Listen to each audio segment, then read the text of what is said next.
My relationship with Nuzlockes hasn't always been the same. I was first introduced to the painstakingly heartbreaking concept of Nuzlockes almost 10 years ago by M&J TV, and I'm surprised that man has recovered. There were so many reasons I never took on a Nuzlocke. I didn't want to nickname my Pokemon, I didn't know what to nickname my Pokemon. What if my favorite team member dies? What if I only encounter Pokemon I don't like? Which game do I play? It's too hard. There's too much to keep in mind. I think I'll play around the crit here. So instead, I just kept playing the same Pokemon games as Game Freak intended over and over again. I can't imagine how many times I played Black 2 or White 2. It must be in the hundreds by now. But the weird thing was, I enjoyed watching Nuzlocke content, especially from Gentle Dude. And thanks to that content, I eventually gave Nuzlockes one more go with Pokemon Soul Silver. I'm so proud to say that after 46 hours, I beat my first ever Nuzlocke. And you know what? Grinding aside, it was fun. And by grinding, I mean I left my Pokemon in the daycare and cycled up and down Goldenrod for hours upon hours on end. After that, I tried Nuzlocking a lot more, even attempting Emerald Sea Glass, a ROM hack I absolutely love, but ultimately losing the run in such a spectacular way. I completed my second ever Nuzlocke in Pokemon Lazarus, which was amazing. And what made it feel like so much more than just a fan game to me was the Nuzlocke itself. The Pokemon I encountered and the attachments I had made with my Pokemon. Every death crushed me, and every near KO nearly scared me to death. My heart was broken when Demeter the Morwell was cut down, and Harpy the Archeops fell in the Elite Four. But the challenge of it all gave me so much joy, and I must admit, giving thematical nicknames to my Pokemon really helped. Since Lazarus is ancient Greek inspired, I had to give my Pokemon Greek mythology names. I still can't believe little Persephone the Sprigatito beat the champion. I still think about it to this day, months and months later.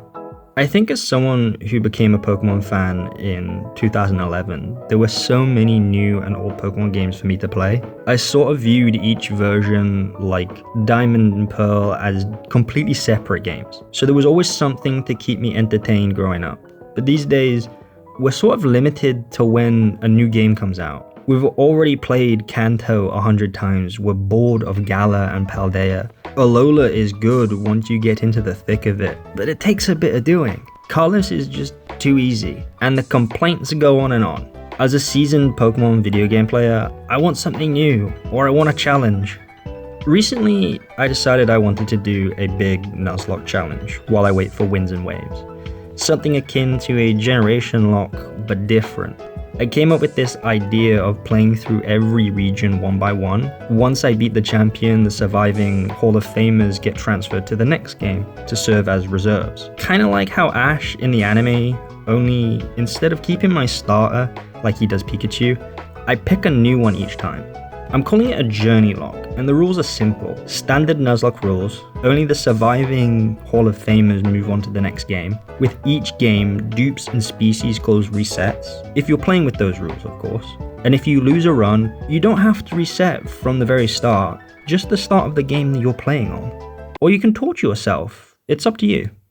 You can figure out your own order for your journey lock, but mine sees me start in OG Game Boy Leaf Green Kanto, then Platinum Sinnoh and Heart Gold's Johto, only Johto, then Black's Univert to Carlos with X and Hoenn with Omega Ruby, onto Alola with Ultra Sun, then Shield for Galar, and finally Violet for Paldea.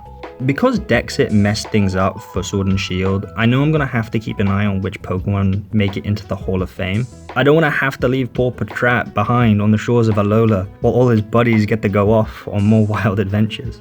To get myself warmed up for the hard games to come, I actually decided to Nuzlocke Brilliant Diamond, and it was going so well. I was getting the encounters I wanted, and the team's potential was so high.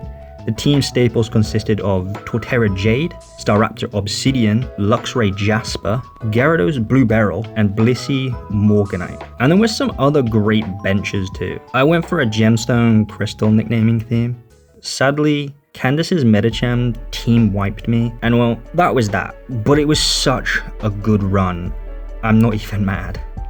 I guess in the end, Nuzlocke challenges have brought me some newfound love for Pokemon games I've played countless times before, and some I really didn't enjoy the first time. I really enjoyed using Pokemon I never would have thought to have used, like my Thundering Drizzle Pelipper in Emerald Sea Glass, which I suppose everyone who Nuzlockes says, but it's true.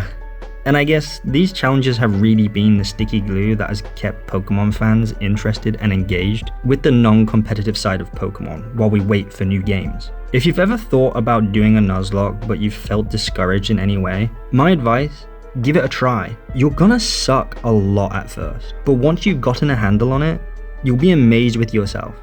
And don't worry about playing by someone else's standards or rules. Rule number 1 of Nuzlocking is it's your run, so have fun.